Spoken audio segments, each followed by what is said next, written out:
"Shut up, you're just a driver." That was the sentence Hank hurled straight into Marcus Johnson's face, right in the middle of the meeting room. A black single father, his clothes still carrying the smell of road dust, was treated like garbage by the system. In front of them, the only thing Marcus had was a crumpled tissue, covered in messy, scribbled drawings. No slides, no laptop, no right to speak, and they laughed. But just a few seconds later, the entire room fell into dead silence. The internal alarm blared. The East River line collapsed at the exact minutes Marcus had just mentioned. No guessing, no luck, precisely accurate to a chilling degree. And only then did they realize Marcus was not a stupid driver. He had once been an IT engineer thrown away, someone who understood the system better than any executive in the room. That tissue was not a joke. It was proof that a system was killing people and that a conspiracy was burning the entire company from the inside. If you were Marcus, would you stay silent to keep your job or stand up, even knowing you would be crushed? Comment your choice. Follow the channel, because this story is not for the faint of heart.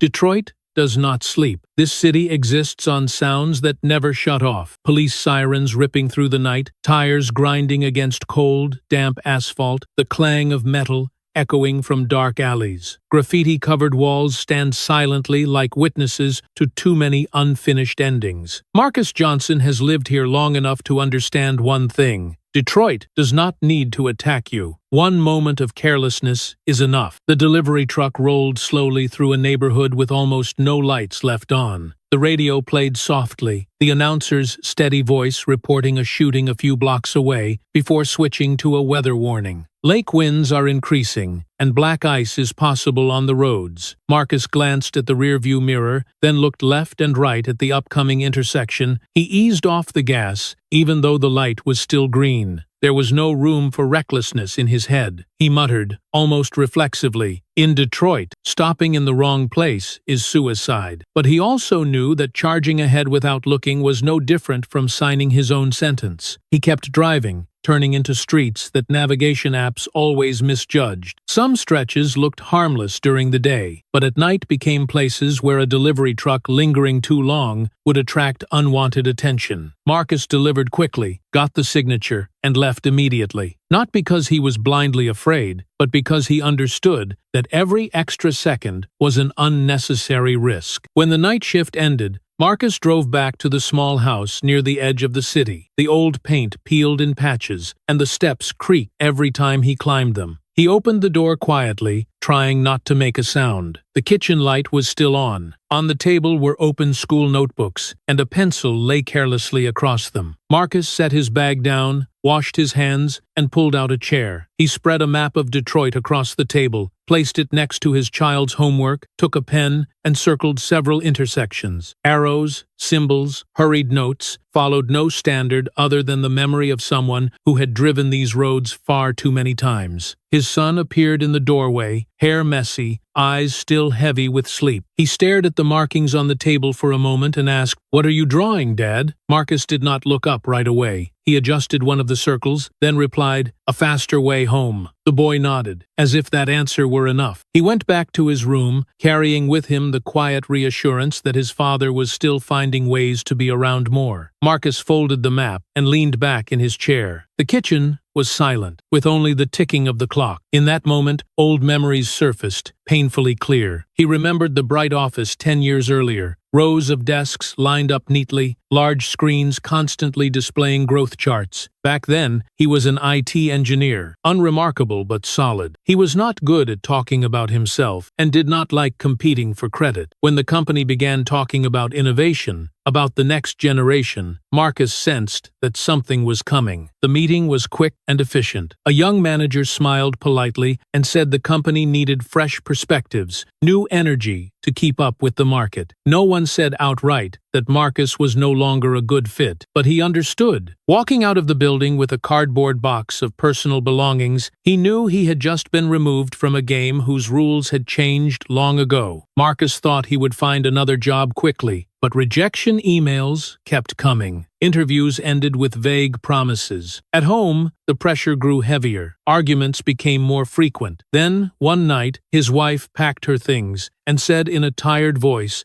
that she could not take this life anymore. She needed stability, needed a clearer future. The door closed, leaving Marcus standing still in the room, two children looking at him with confused eyes. That memory remained intact, like a cut that never fully healed. Marcus stood in the small bathroom, staring at himself in the mirror. The white light revealed new wrinkles that had appeared. He looked straight at his own reflection and said, "You are not allowed to fall." The words echoed in the narrow space, not as comfort, but as an order. For Marcus, collapsing was not an option, because behind him were two children. The job at Apex Delivery came after many rejections elsewhere. The paycheck was thin, barely enough to get by. Night shift followed night shift, and the most dangerous routes were always assigned to him. But in return, he had insurance, money for food, and a reason to keep going. Marcus did not ask for anything more. He signed the contract, put on the uniform, and climbed into the truck. Every time he looked at the packed work schedule, he knew he had no right to complain. That right belonged to people who still had other choices. Detroit out there was still awake, and so was Marcus. He locked the door, stepped outside, and took in a breath of cold air. In his mind, he was already organizing the next run, the roads to avoid, the minutes he could shave off. Apex Delivery was not a dream, nor was it a rescue. It was simply the only road still open. Marcus stepped onto it with a simple thought. If he was careful enough, precise enough, he could protect what mattered most. He did not yet know that this place would look down on him more than anywhere before, and that it would also push him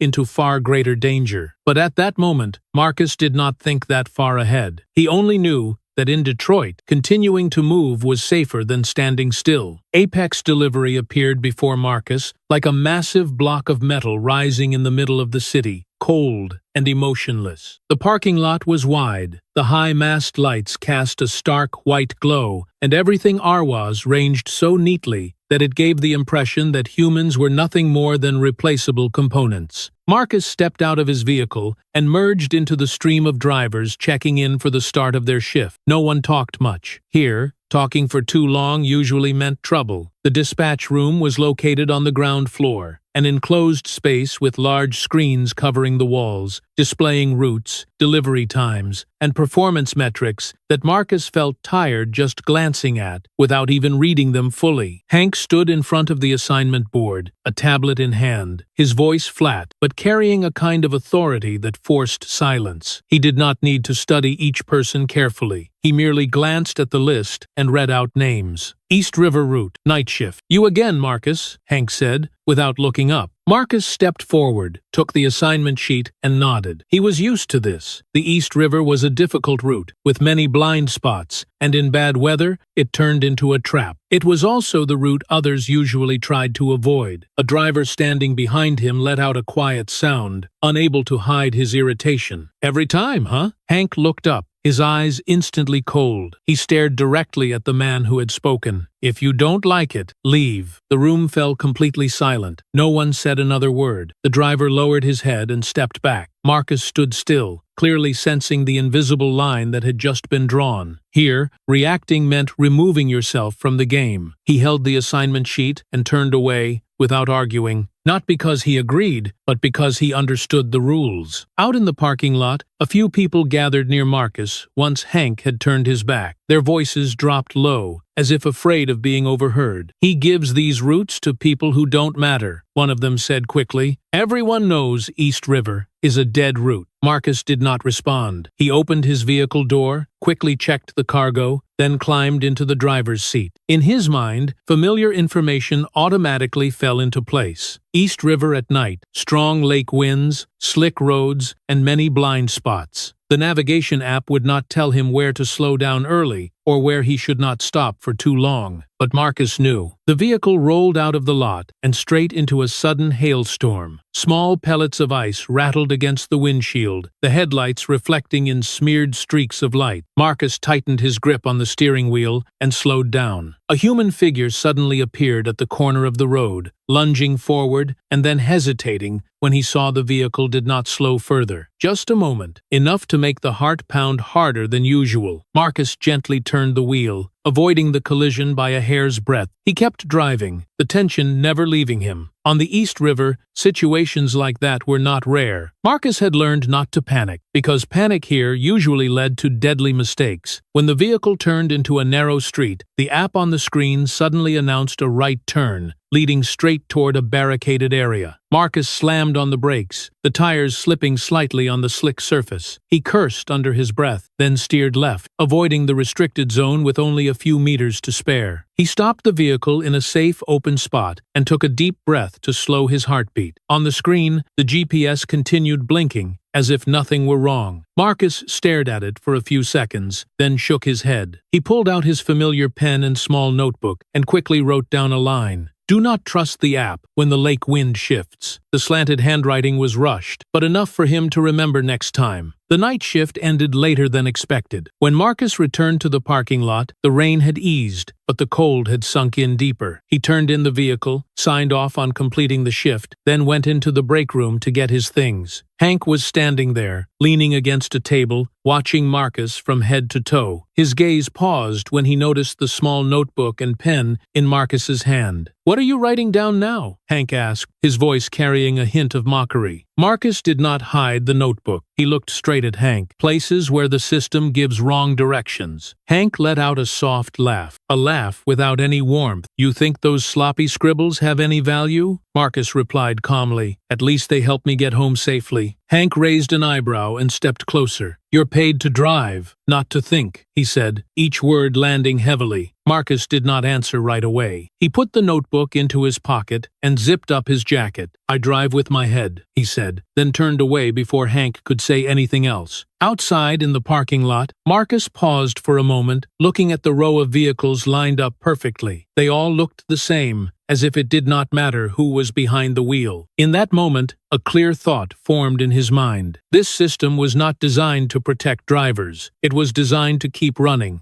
no matter what happened to the people inside. Marcus glanced back at the GPS screen in the vehicle, its pale blue light flickering. He understood that what controlled those routes was not intelligence, but indifference that had been programmed in advance. This system was killing people. It just had not reached him yet, and when it did, no one would step forward to take responsibility. Marcus closed the vehicle door and stepped out into the cold of Detroit, carrying the heavy feeling that silence here was not the safe choice, but the fastest way to disappear. The numbers began to appear before Marcus realized he had become a problem. In the dispatch room of Apex Delivery, internal dashboards were updated every morning. Average delivery time, late delivery rate, and number of incidents on the route. The name Marcus Johnson sat there, unmoving, steady, and irritating. No late deliveries, no accidents, no complaints. In a system where errors appeared every day as a matter of course, Marcus's consistency became the very thing that drew attention. Hank was the first to notice. He stood in front of the screen, arms crossed, staring at the data column labeled Marcus longer than necessary. A shift manager beside him spoke up, half joking, half serious. "He's been running the East River route the whole time, and the numbers are this clean?" Hank did not laugh. He frowned, his voice dropping. "How does he drive like that without getting killed?" The question was not meant to be answered. It sounded more like a warning. At Apex, people who performed too well were often seen as abnormal. Marcus did not know what was happening in the dispatch room. He only knew that his runs were getting smoother and smoother, not because the system was improving, but because he had learned not to trust it completely. After every night shift, Marcus stopped at a small coffee shop near the old bus depot. It was cheap, lit by dim yellow lights, with chipped tables and chairs. There, he ordered a weak black coffee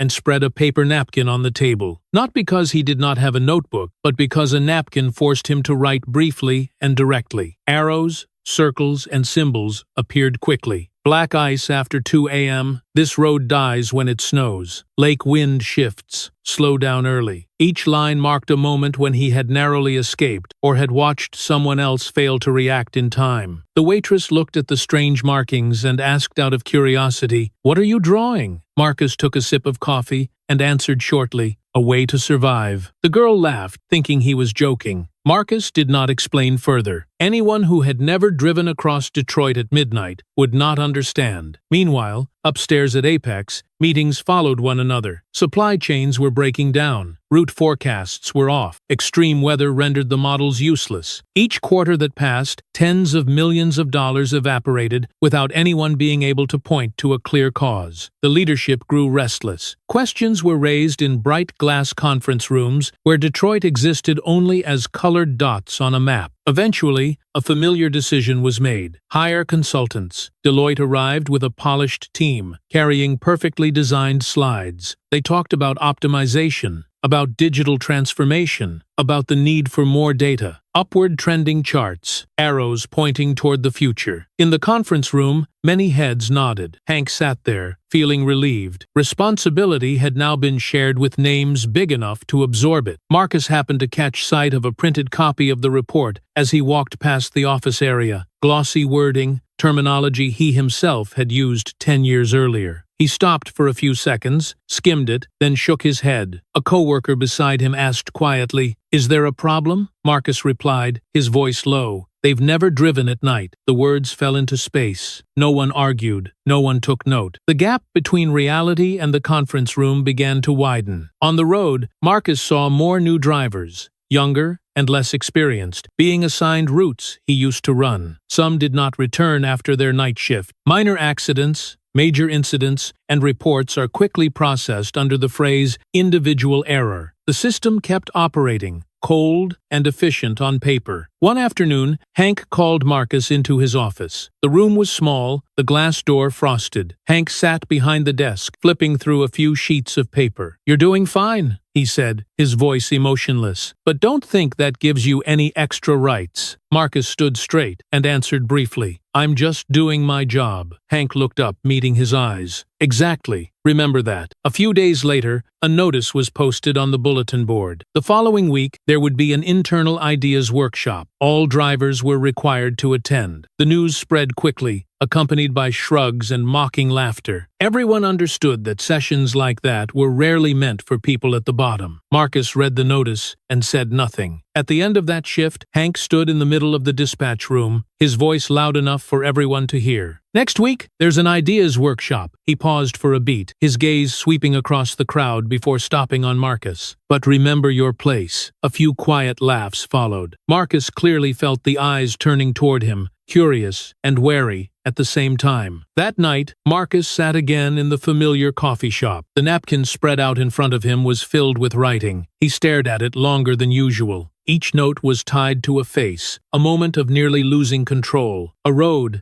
that had seemed harmless. He thought of the drivers who did not come back, of the polished reports that never mentioned them. In his mind, a question began to take shape, clear and unsettling. If everyone could see the system was wrong, why was no one speaking up? Marcus folded the napkin and held it in his hand. For the first time, he did not hurry to put it in his pocket. He understood that staying silent was no longer the safest option. This system was not only ignoring people like him, it was relying on that silence to continue existing. Marcus looked out through the window, where Detroit was still submerged in flickering lights. He knew he was about to cross a line where everything would become more difficult. But at the same time, he understood that if he did not step across, the distance between reality and the conference room would continue to kill people, one run at a time. The conference room of Apex Delivery was located on the ground floor, right behind the dispatch area, yet it felt as though it belonged to an entirely different world. White lights shone straight down onto the long, glossy table, bright enough that even the smallest scratches were clearly visible. The chairs were neatly arranged, all facing the large screen mounted on the wall. On it were the Apex logo and the words Idea Workshop, glowing like a polite invitation. Yet the atmosphere in the room bore no resemblance to an open exchange of ideas. Marcus walked in with the other drivers. He carried no laptop, no folder of documents, only a phone in his pocket and a folded tissue in his hand. A few glances flicked quickly toward him, and then away, as if everyone understood that what Marcus carried did not belong in this room. Hank was already standing at the head of the table,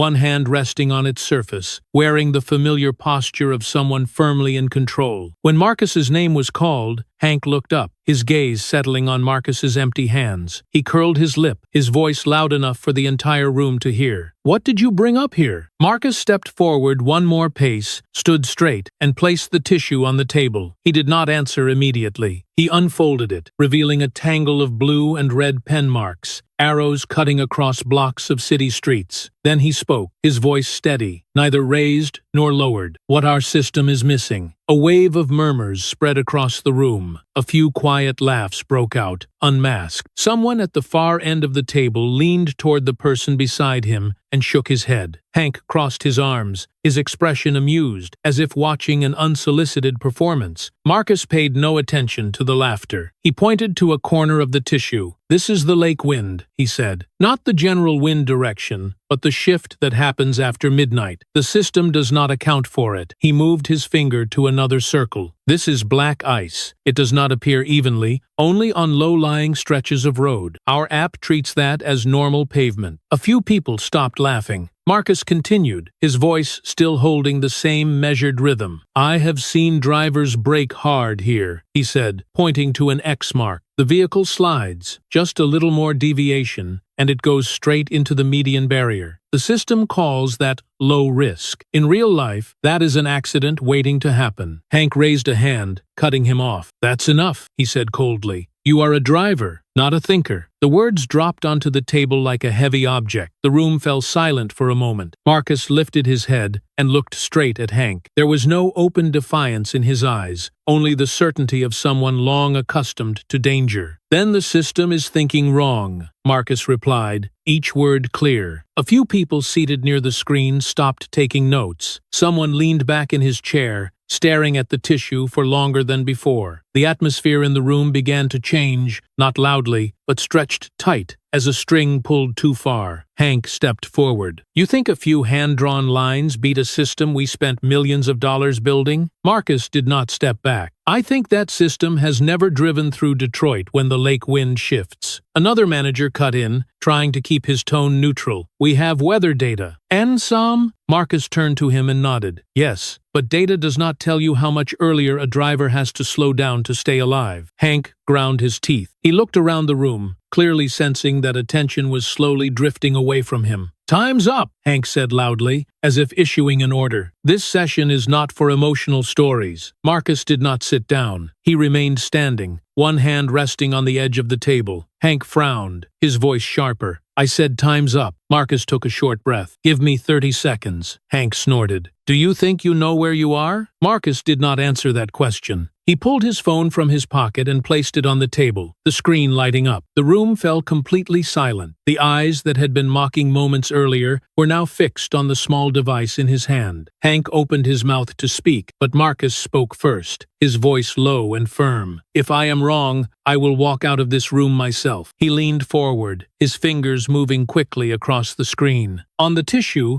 the marks that had seemed random suddenly became a living map, aligned with the data now displayed. Marcus looked up, his eyes never leaving Hank. "Our system does not lack technology," he said. "It lacks the people who survived to point out what is wrong." No one laughed anymore. No one interrupted. In that moment, power in the room no longer sat quietly in its old place. Hank looked at Marcus and realized that this attempt to enforce order had slipped beyond his control. And Marcus knew that once he had taken out his phone, there was no safe way back. The room still carried the tension from the words that had just been spoken. The white overhead lights spilled across the table, making the paper napkin look even more out of place among the stacks of color-printed documents and the open laptop. Marcus stood there, his hand still resting on the edge of the table, his phone lying in front of him. He could feel his heartbeat more clearly now, yet his mind was unusually sharp. This was not an impulsive moment. This was a point he had reached after countless nights behind the wheel, after narrowly avoiding danger time and time again. "Give me 30 seconds, Marcus repeated, his voice not loud, but clear enough to cut through the heavy air in the room. Hank laughed, but the sound was dry and brittle. "You're violating protocol," he said quickly, as if trying to stop everything before it slipped out of control. You don't have the right to access the data this way, with a W des. Marcus lifted his head and looked straight at Hank. I'm using my own account, he replied. That data exists to protect the people who are driving, not to be displayed on slides. A few managers exchanged glances. Some leaned forward, others straightened up in their chairs. Hank stepped closer, his voice sharper. You're turning this meeting into a farce. Marcus didn't argue. He bent down, his fingers moving swiftly across his phone screen. The motions were familiar, exactly like the ones he used when he had to make split-second decisions on the road. He opened the weather data and synced it with the overnight route map. The figures appeared, the charts he had seen hundreds of times before, but this time they were placed next to the hand-drawn lines on the paper napkin. East River, Marcus said, pointing to a section on the napkin before looking up at the screen behind him. In 40 minutes, this route will be shut down. End quote. A laugh burst out from the far end of the table. You guessing? Someone asked, half joking, half mocking. Or is it that professional intuition again? Marcus raised his head, his gaze steady. I've run this route 117 times, he said. I know when the lake wind changes direction. I know where the road temperature drops the fastest. Your data says everything is fine, but Detroit doesn't operate on averages. Hank waved a hand and turned back toward the screen. That's enough, he said. We don't have time for personal stories. This isn't personal, Marcus replied. This is about survival. The room fell silent again. Marcus continued entering a few more parameters, combining real-time weather data with the overnight shift schedule. He didn't explain every step. He knew the people in this room had enough expertise to understand, if they were willing to look. On the large screen, the East River route map gradually zoomed in, the indicators shifting slowly. Hank stood there, his lips pressed tight. What exactly are you trying to prove? He asked, his voice low but tense. That our system reacts more slowly than reality, Marcus said, and the cost of that delay is human lives. Another manager spoke up, trying to keep a neutral tone. There are no warnings in the current forecast. Marcus nodded. Not yet, he said, but there will be. Even a W's stater, as if responding to his words, a sharp sound pierced the room. The internal alert alarm. All eyes snapped to the large screen behind them. The map flickered, and a section of the East River route turned red. Text appeared, announcing a risk of closure due to black ice and a chain reaction accident just reported. The room felt as if all the air had been sucked out of it. The murmuring stopped. No one laughed anymore. A few people jumped up from their chairs, staring at the screen, then turned to look at Marcus. The alarm sounded again, confirming the update. Marcus said nothing more. He simply stood there, letting the truth speak for itself. The screen behind him continued to display the details, exactly as he had just indicated on the paper napkin. Time, location, level of danger, everything matched. Hank turned back around, his face flushed red. He opened his mouth, then closed it again,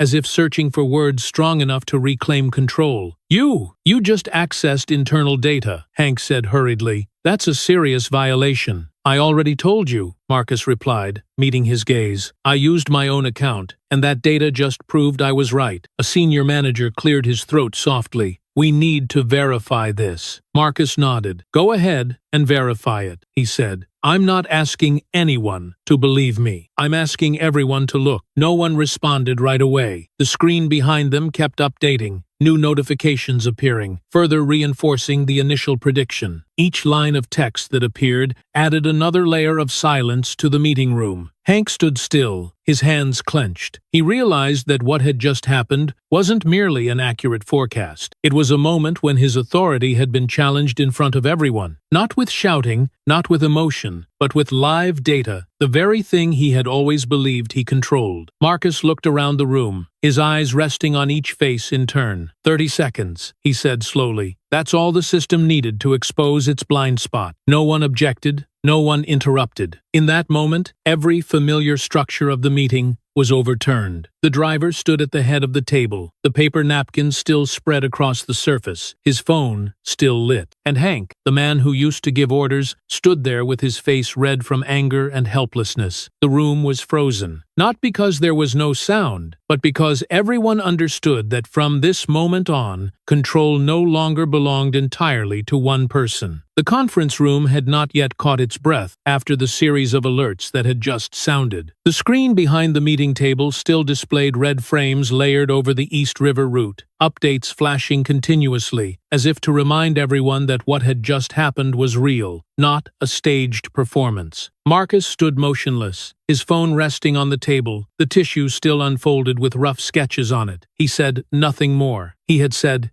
enough. Hank was the one who broke the silence. He slammed his hand down on the table, the dry sound echoing through the enclosed room. "You're fired," Hank said, his voice higher than usual, each word snapping out like a final order, effective immediately. A few people flinched. Some turned to look at Marcus, others lowered their eyes to their screens as if avoiding his gaze. Marcus slowly raised his head. There was no panic on his face, none of what Hank might have been expecting. Only a tired calm, as though he had anticipated this outcome from the moment he pulled out his phone. "You're not firing me because I'm wrong," Marcus said, his voice even, neither raised nor lowered. "You're firing me because I just said something you can't control." Hank clenched his jaw and stepped forward. "Get out," he growled, his eyes burning with anger. "You no longer have the right to stand here in Fresno." Marcus looked at Hank for a few seconds, long enough for the entire room to feel the raw confrontation between the two men. Then he nodded, slowly. "I'll go," he said, "but the problem stays." He folded the tissue and held it in his hand. As Marcus turned to leave, Hank lunged out and snatched it. A quick,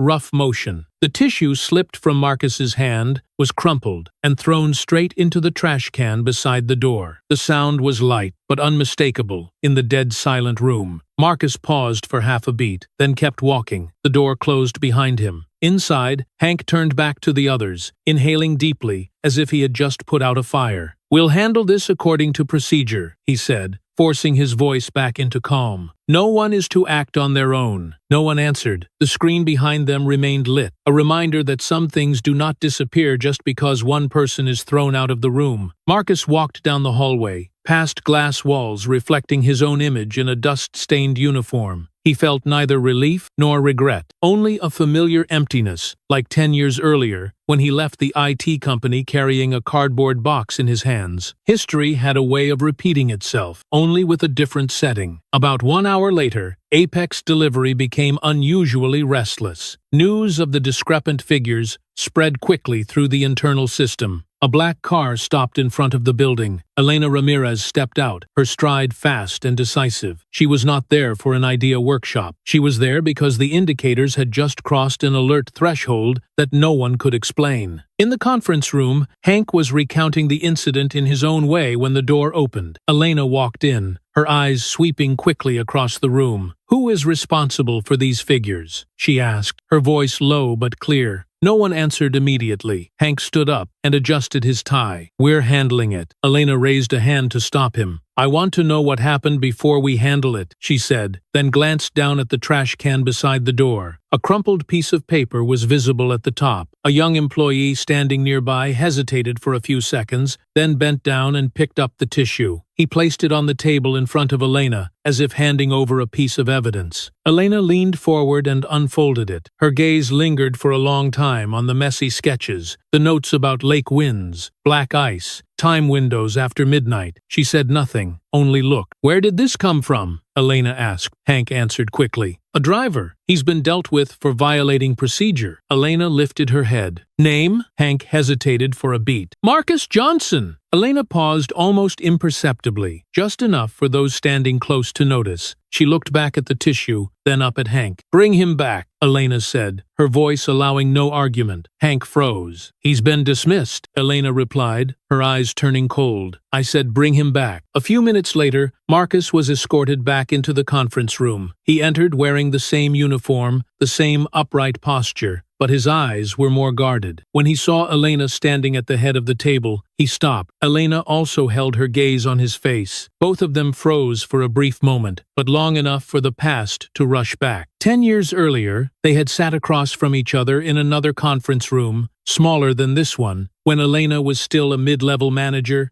and Marcus was an IT engineer who refused to back down in technical arguments. Back then, both of them were considered difficult, one for refusing to bow his head, the other for refusing to stay silent. Elena broke the silence. "You still draw maps by hand," she said, her voice lower. Marcus nodded. "I do." Elena looked at the tissue once more. "And you're still right." No one in the room fully understood the meaning of that sentence. Hank stood beside them, clearly sensing that the balance of power had just shifted. Marcus looked at Elena. There was no satisfaction in his eyes, only recognition. Two people once pushed to the margins, once deemed unsuitable, now stood in the same room, facing a system that had made both of them pay a price. Elena turned to Hank. "This meeting is suspended," she said. "I want to speak with Marcus." The room fell silent. Marcus stood there, acutely aware that the story had just entered a different phase. No longer a matter of a driver and a manager, but a confrontation between what had been buried and what was still trying to hold on to power. "If you were Marcus, would you return to this room to demand justice or to seek revenge?" Marcus and Elena looked at each other once more. In their eyes, 10 years ago appeared as clearly as an unhealed scar. Two people once pushed aside, now stood before the same enemy. And both understood that, from this moment on, there would be no way back to how things used to be. Marcus stood at the threshold of the conference room for an extra beat before stepping fully inside. No one asked him to sit down, and no one invited him to stand. The delivery uniform, still carrying Detroit road dust, made him look out of place in the cold, bright space where everything was designed to appear clean and emotionless. Elena Ramirez stood at the head of the table, both hands resting lightly on the wooden surface, her eyes never leaving him from the very first second. She looked at Marcus for a long time, longer than necessary for a business meeting. Then Elena spoke, her voice not aggressive, but sharp enough to cut through the space between them. "You still refuse to bow your head." Marcus answered immediately, without hesitation, without needing to think, "And you still haven't been pushed aside." A few people in the room subtly shifted their posture. The reply was too direct, too fast, as if they were hearing again a conversation that had taken place a long time ago. Hank stood slightly off to one side, trying to force his way in with an awkward voice. "It's just a coincidence. We shouldn't escalate this." Elena turned her head to look at Hank, her gaze turning cold. "A coincidence doesn't predict the exact moment the system goes down," she said, every word clear. "And it's even less of a coincidence when that thing ends up on a paper napkin." Marcus took another step forward and placed the paper napkin on the table. Rough sketches and hastily written notes appeared among the color-printed documents. "Detroit isn't in your algorithm," he said, "but it's where your drivers are driving every night." Elena bent down to look at the napkin. She didn't touch it right away, only observed it, as if reading a familiar language she hadn't seen in a long time. "If it were handed to you," Elena lifted her head and looked straight at Marcus, "how would you fix it?" The room fell silent. The question wasn't a challenge, it was more like a test. Marcus didn't answer immediately. He looked around, at faces representing a system long accustomed to speaking for others. Then, he turned back to Elena. "I don't fix the system," Marcus said slowly. "I fix the way you people look down on human beings." A few soft intakes of breath could be heard. Hank clenched his hands,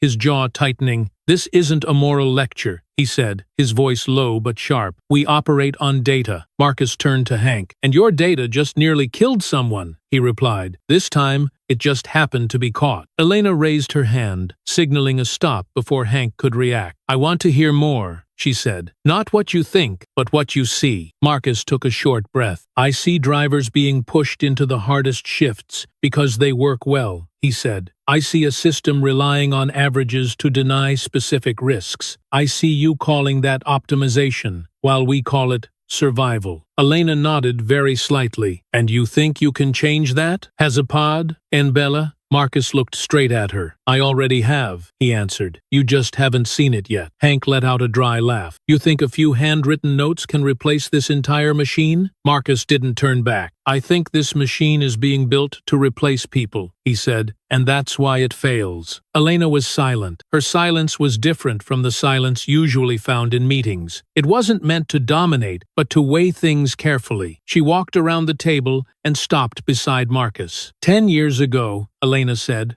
her voice lower, you said something similar to me. Marcus looked at her, his eyes briefly softening. And you said I was difficult to work with. Elena slightly curved her lips. I said you refused to compromise, she replied. And you said I was protecting a system that didn't deserve it. No one in the room dared to interrupt. Hank stood there, clearly feeling the shift happening right in front of him. This conversation had moved beyond his control long ago. Elena returned to her chair and sat down. I need someone who understands the system from the bottom up, she said. And I need someone who isn't afraid to say that we're wrong. Hank spoke up immediately. He just violated procedure and caused internal disruption. Elena looked at Hank. You're talking about procedure, she replied. I'm talking about consequences. Marcus stood still, not interjecting. He understood that this was a moment that needed no extra words. Elena looked at him once more. Are you willing to stay in New York? She asked. Marcus frowned. I have 2 children in Detroit. You'll be arranged for, Elena said, but not as an official position. She paused for a beat. No title, no protection. Hank snapped his head toward her. Elena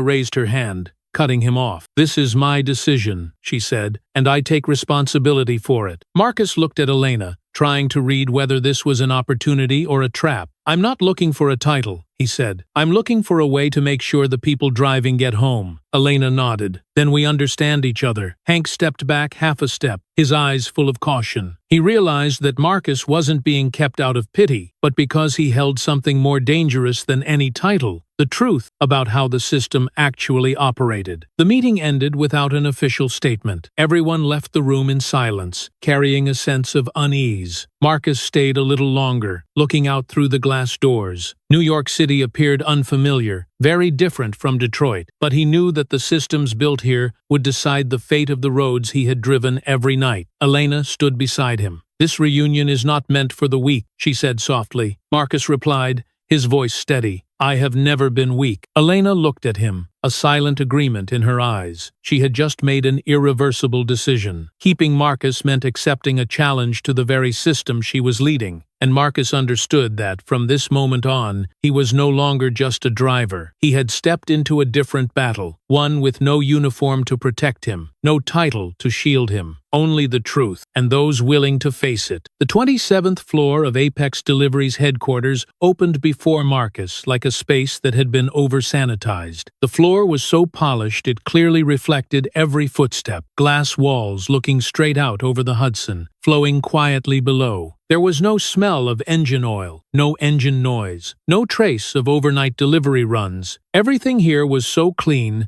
that Marcus had the unsettling feeling that people themselves were just details wiped down to look neat. He stepped out of the elevator with a light gray temporary badge on his chest. No title, no department. A few employees passed by, glanced at him, then immediately looked away, their eyes polite but cold. Marcus understood that look. In Detroit, people looked at him to judge whether he was dangerous. Here, they looked to decide whether he belonged, and the answer was printed clearly on the temporary badge. Caleb Moore stood near the central dashboard, where large screens displayed hundreds of lines of constantly moving data. He was tall, well put together, with the look of someone who had never driven through hailstorms. As Marcus approached, Caleb glanced down at the temporary badge on his chest, his gaze lingering longer than necessary. Who are you? Caleb asked, his voice even but clearly irritated. Marcus did not avoid the look. The driver for your system, he replied calmly. Caleb let out a short laugh, one that did not bother hiding its contempt. You think you're special? He said, his hand still resting on the control console. Everyone here thinks they're special. Marcus did not react to the remark. He looked straight at the screens in front of him, where routes were drawn as smooth,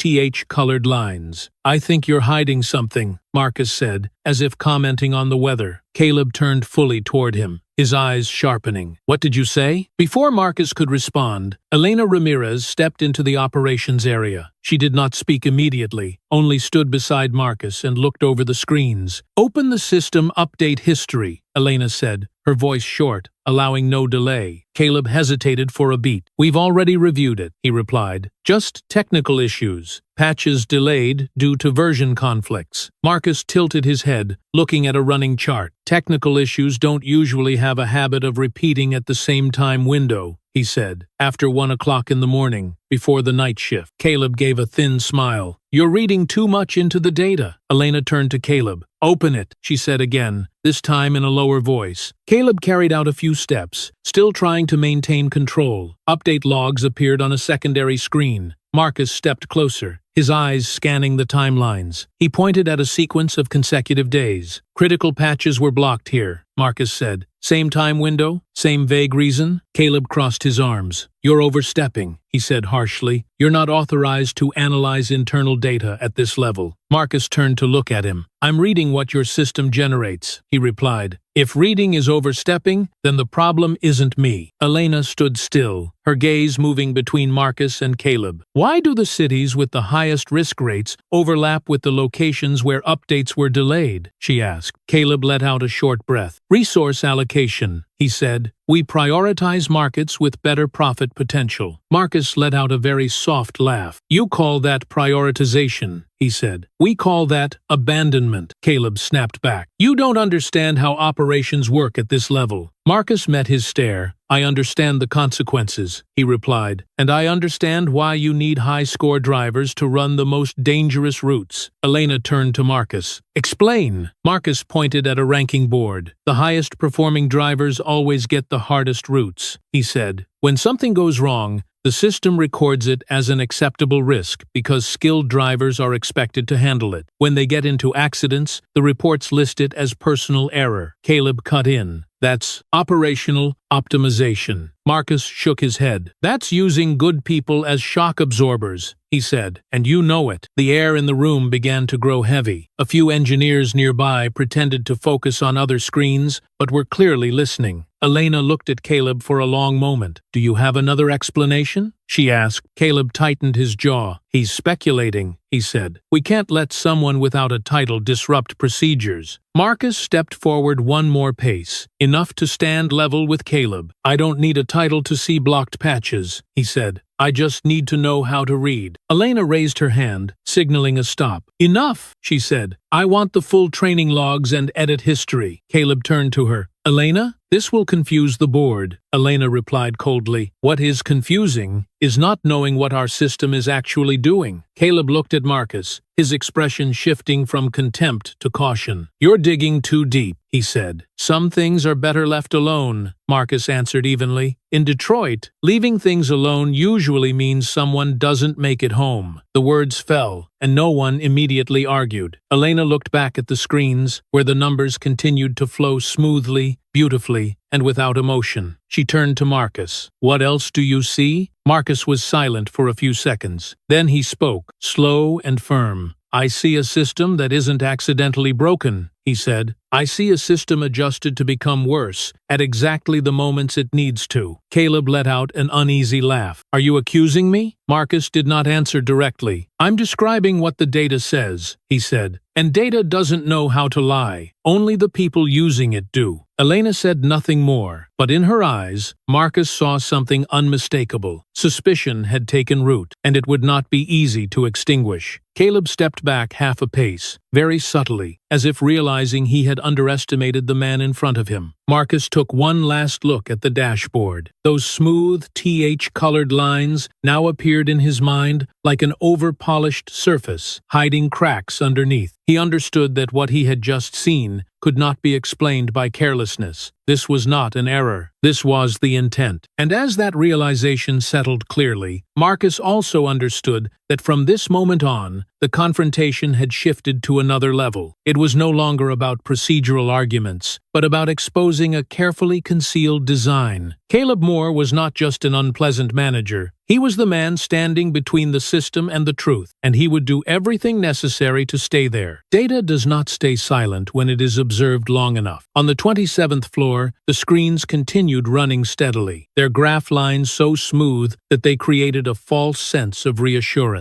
Marcus stood beside Elena. The two of them were no longer speaking in terms of feeling or intuition, but in sequences of numbers that were quietly exposing the very system that had created them. The deeper they went, the clearer the picture became, and the harder it was to accept. Marcus zoomed in on a cluster of cities on the map. Red dots appeared densely in areas with harsh weather, deteriorating infrastructure, and high rates of violence. Detroit was not an isolated case. It was simply one of many places left behind. Marcus turned to Elena. "Why is the algorithm blind, specifically in these cities?" he asked, his voice not raised, but sharp enough to cut through the tense silence in the room. Caleb folded his arms and leaned lightly against the control console, his expression calm, as if the question had been anticipated. "That is risk optimization," he replied. "Resources are limited. We cannot spread everything evenly." Elena did not look at Caleb right away. She looked at the map, then slowly turned her head. "Or optimization to eliminate people?" she asked, her voice low but cutting. The question did not need an immediate answer, because it had already settled heavily in the air. Marcus continued scanning the data. He switched to the shift assignment table and pulled up another column. "Look at this," he said. "The most dangerous routes are always assigned to drivers with the highest performance scores." He paused for a beat, letting the numbers speak for themselves. "That is not random." Caleb shrugged. "The best people handle the hardest jobs," he said. "That is basic logic." Marcus turned toward him, his eyes turning cold. "You use your best people as shields," he said. "When everything runs smoothly, you get good metrics. When accidents happen, the reports list personal error. The system stays clean." Caleb gave a cold smile, this time without hiding it. "The market does not care who dies," he replied. "It only cares about results." The words landed like a blunt strike on the conference table. A few engineers nearby stopped what they were doing. No one pretended to be busy anymore. Elena remained silent, but her silence weighed more than any rebuttal. She saw the board clearly now. This was not negligence or incompetence. This was a calculated strategy. Marcus leaned forward and dug deeper. "The blocked patches are not about saving resources,"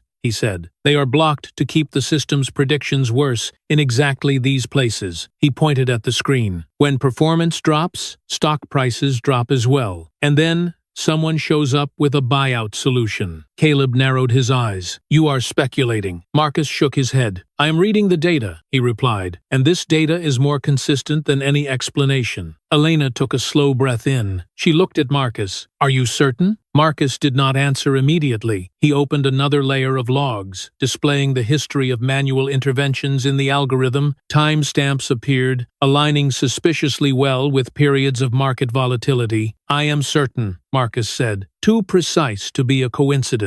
Caleb stepped closer, his voice lowered but full of threat. "You are dragging this company into danger." Marcus looked back at him. "No," he replied. "You are dragging this company to the bottom." Marcus spoke more slowly, almost in a whisper, but loud enough for Elena to hear. "And you need everyone to believe it is because of an outdated system, not because of someone's hand on the controls." Elena closed her eyes for a brief moment. When she opened them, her gaze had changed. The surprise was gone, replaced by calculation. She understood that a confrontation right now would not bring Caleb down. He had the board, a flawless digital transformation narrative, and enough time to steer public opinion. She also understood that Marcus was right, but being right alone was not enough. Caleb looked at Elena, trying to regain control. "We cannot let these speculations spread," he said. The board will not accept it. Elena nodded very slightly. I know, she replied, and that is why we need to be careful. Marcus looked at Elena and immediately understood what she was thinking. Confronting Caleb now would only make him more defensive. He was not foolish. He would erase traces, shift blame to procedures, to system errors, to people who had long since been replaced. The room fell into a heavy silence. No one spoke, but everyone understood that they had just touched a dangerous line. Marcus looked out through the glass wall, where New York operated smoothly, far removed from black ice roads and long night shifts in Detroit. He knew that what was being hidden here would continue killing people if no one stopped. Elena turned to Marcus. What do you see as the next step? She asked. Marcus replied in a low voice. Not a confrontation, he said. He controls the narrative. If we attack now, he will turn us into saboteurs. Caleb heard him and gave a thin smile. You finally understand. Marcus did not look at him. I understood a long time ago, he said. I just did not have a position to say it before. Elena nodded. Then we have to build something he cannot control, she said. A system that learns from what has been discarded. Caleb laughed louder. You think you are making a revolution? Marcus turned to look at him one last time in that meeting. No, he said. We are restoring the ability to see. The words ended the exchange. Elena signaled the end of the session,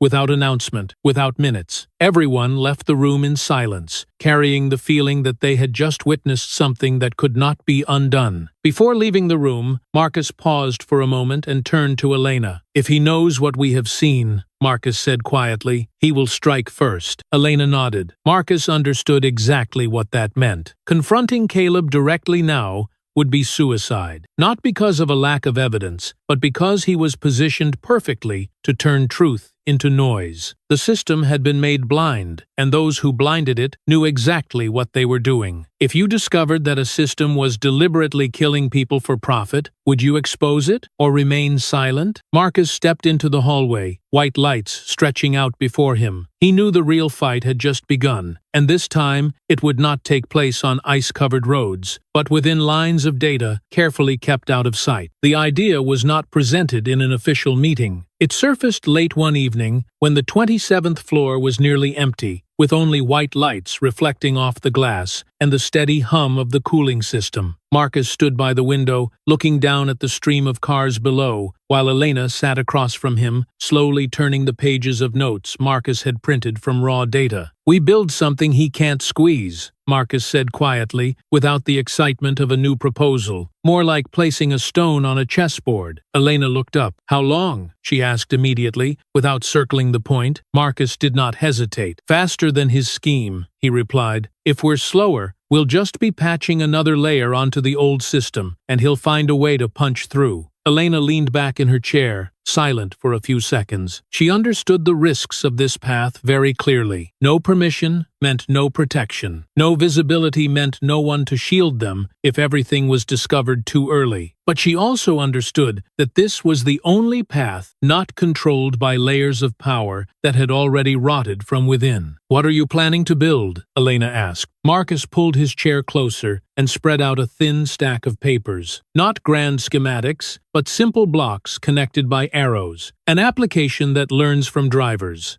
he said. Not from polished reports, not from averaged forecasts. It learns from the margin notes that the current system treats as noise. Elena studied it more closely. And how will that data be handled? Marcus pointed to a small, boxed note. Not deleted, he said. Not edited. Not hidden. Each word was delivered with finality. Every contribution is recorded, with a timestamp and an author. The system learns from repetition, not from a single individual. And most importantly, no one has the authority to distort it afterward. Elena nodded slightly. Transparent to a dangerous degree. That's exactly why it can't be controlled, Marcus replied. They did not name the project. They did not form an official team. Marcus worked with a handful of engineers. Elena trusted completely, people who were exhausted from patching a system designed to ignore human reality. The work happened quietly, after hours, with no internal emails, no public meeting schedules. Every line of code was written with a single question in mind. Would this help a driver get home safely or not? Detroit was chosen as the first testing ground not for convenience, but because it exposed every weakness the fastest. Harsh weather,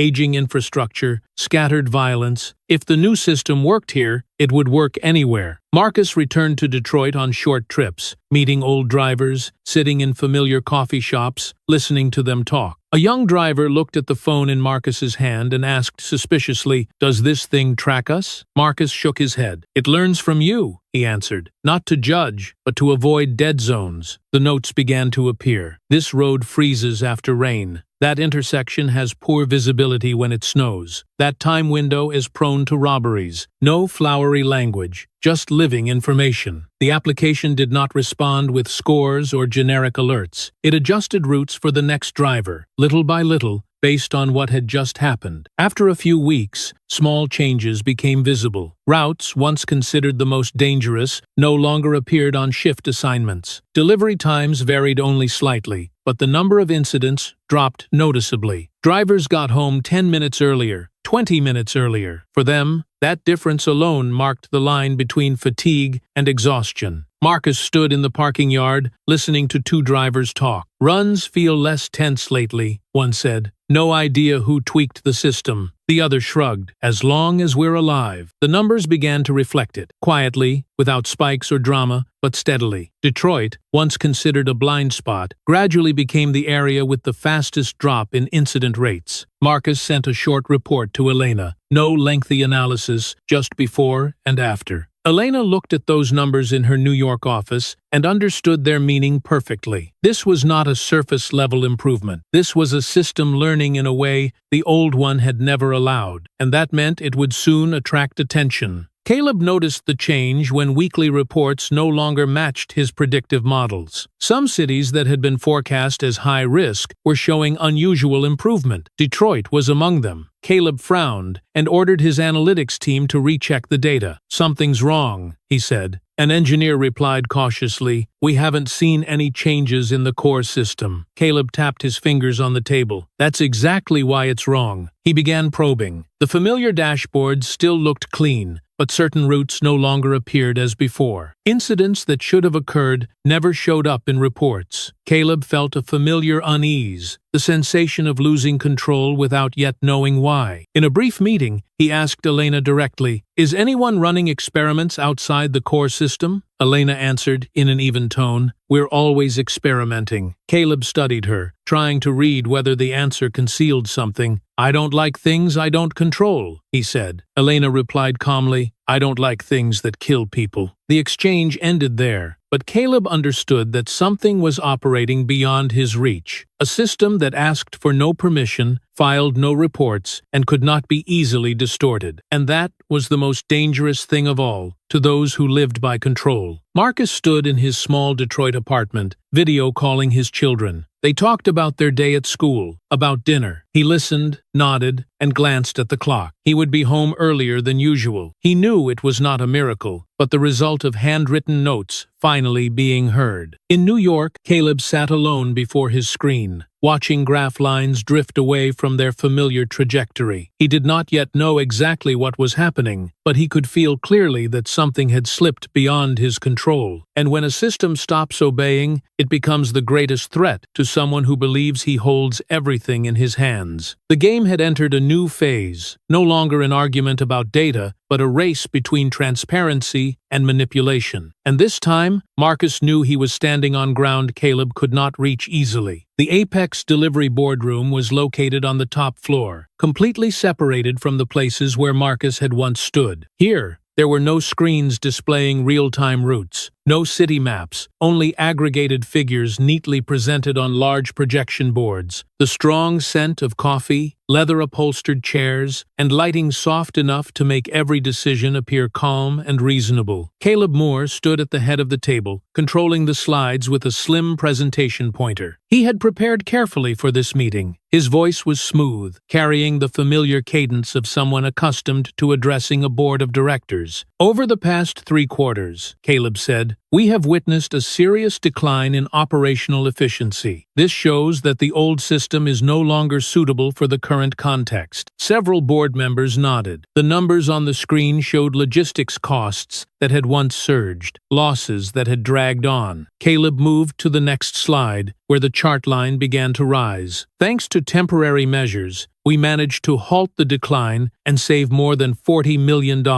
He paused just long enough to create a sense of achievement, but that is only a short-term solution. Elena Ramirez sat on one side of the table, her hand resting lightly on the documents in front of her. She did not look at Caleb, nor at the screen. She waited. The old system is no longer necessary, Caleb continued, his tone more confident. It is bulky, inflexible, and most importantly, it is a burden on our digital transformation process. I propose selling this operational division to a strategic partner and focusing our resources on the new platform. One board member leaned forward. When you say sell, what exactly are you selling? Selling the core operational rights, Caleb replied. We keep the brand, keep the aggregated data, but let a more professional entity handle the rest. Elena lifted her head for the first time. More professional by what criteria? She asked calmly. Caleb turned toward her. By market standards. Elena gave a slight nod. Then, before we talk about selling, she said, I want to see the system's full learning logs from the past 6 months. The room stalled for a very brief moment. Caleb maintained his smile, but the hand holding the presentation pointer faltered. We've already reviewed the aggregated reports, he said. Detailed logs would only create noise. Elena's tone did not change. I want to see the logs. Several gazes shifted around the boardroom. Some looked at Caleb, others at Elena. The atmosphere began to change, slowly but unmistakably. Caleb took a breath, trying to keep pace. That data is highly technical, he said. It's not necessary for a strategic decision. Elena replied immediately. What is a strategic decision based on,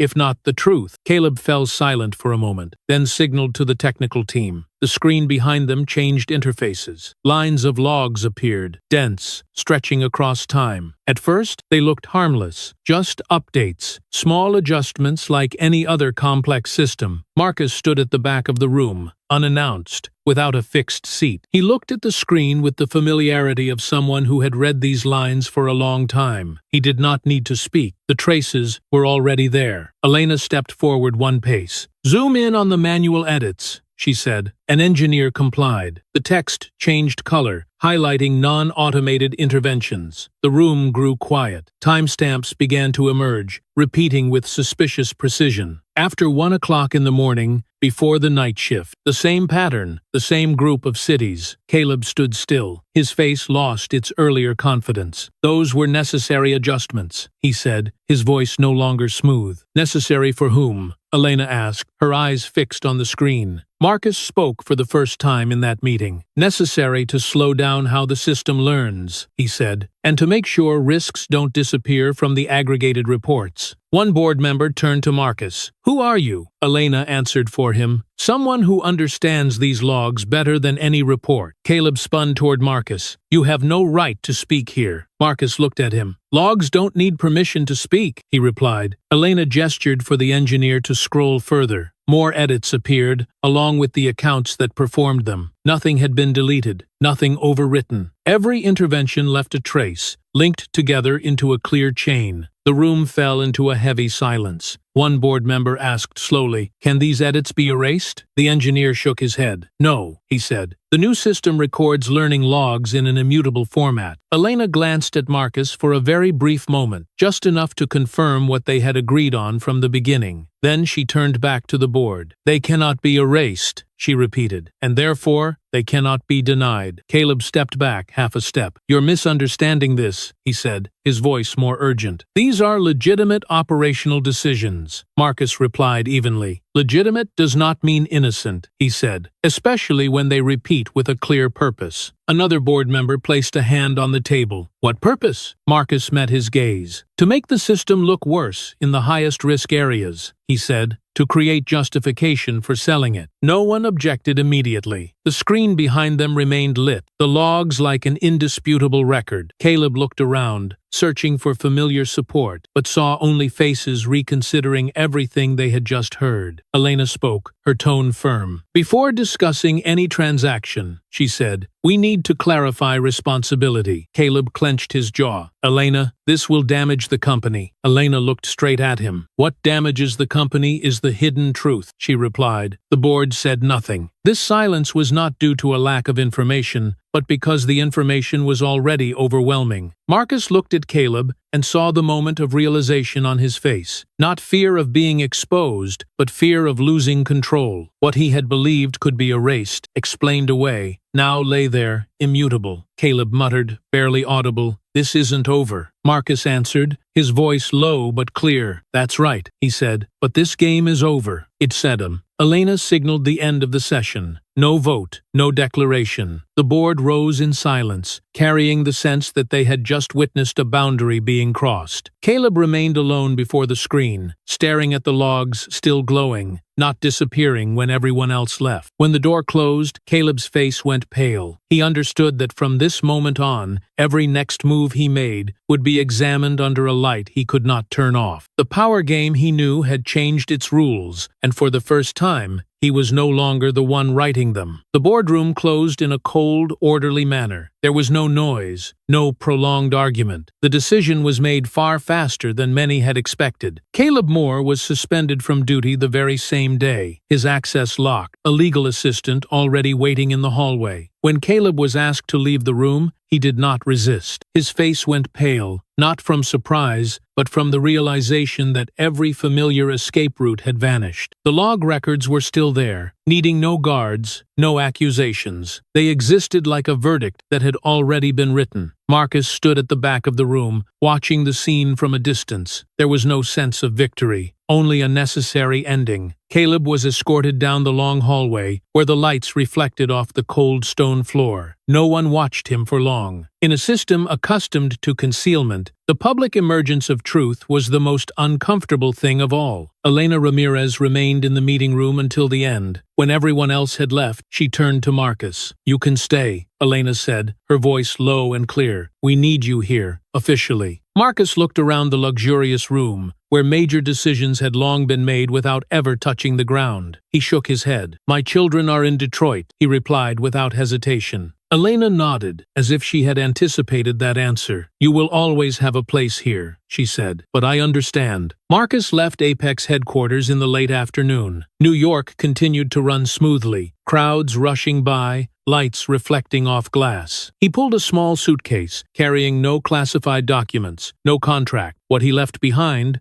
was not in his luggage. It was embedded in a system that had changed the way it learned and the way it remembered. On the train ride back to Detroit, Marcus opened his phone and made a video call to his children. The screen filled with familiar faces, the two kids chatting excitedly about school, about small, ordinary things. Marcus listened, nodded, and smiled softly. Then he spoke, his voice slow and steady. "Dad isn't fully home yet, but Dad is fixing something wrong." The children did not fully understand the meaning of that sentence, but they understood that their father was trying to be with them longer. Change does not arrive through declarations. It arrives through roots. In Detroit, routes once marked as dangerous began to disappear from the shift assignment lists. The application learned from notes updated every night, from drivers without names. Deliveries ran more smoothly, with fewer incidents. Drivers got home a few dozen minutes earlier, enough to eat dinner with their families, enough to avoid being utterly exhausted behind the wheel. Detroit was still Detroit. The walls were still covered in graffiti, the streets still uneven, the weather still harsh. But one thing had changed. The people once treated as variables had become the central source of data. The city was not kinder, but it was fairer in a very quiet way. In New York, Elena stood alone in the control room. The screens showed the system operating steadily. No manual intervention, no concealment. She looked at graphs that were no longer perfectly smooth, but accurately reflected reality. She knew her seat was temporarily secure, not because she had won a power struggle, but because she had chosen not to turn away from the truth. Elena recalled the moment Marcus said he was not fixing the system. He was fixing the way people dismissed human beings. At that moment, she understood that this was not an improvement project. This was a revolution without riots. No slogans, no martyrs, only data is being returned to its rightful place. Marcus returned to the small house in Detroit on a quiet evening. He opened the door and heard the sound of running feet from inside. The two children rushed out and wrapped their arms around him. No one asked about New York, about boardrooms, or major decisions. There was only dinner, laughter, and the familiar feeling of being exactly where one belonged. Night fell. Marcus sat at the dining table and spread the map of Detroit out one more time. He no longer needed to make as many notes as before. The system had learned, had remembered, had adjusted itself. He folded the map and put it into a drawer. Outside, Apex vehicles continued to roll on, carrying the traces of a man who had once been considered unimportant. Elena stood in New York, watching the system operate in silence. She knew there would be others like Caleb, more schemes yet to come, but she also knew that a precedent had been set. When data can no longer be distorted, power is forced to change the way it exists. The most dangerous revolution had taken place. No one fired a shot. There was no chaos. It began with a single father sketching maps on a paper napkin, with notes that were dismissed, with a decision not to remain silent, and it ended with the smallest people being seen, being heard, and getting home a little safer every night. Do you believe that one small person can change an entire system? If so, leave a comment.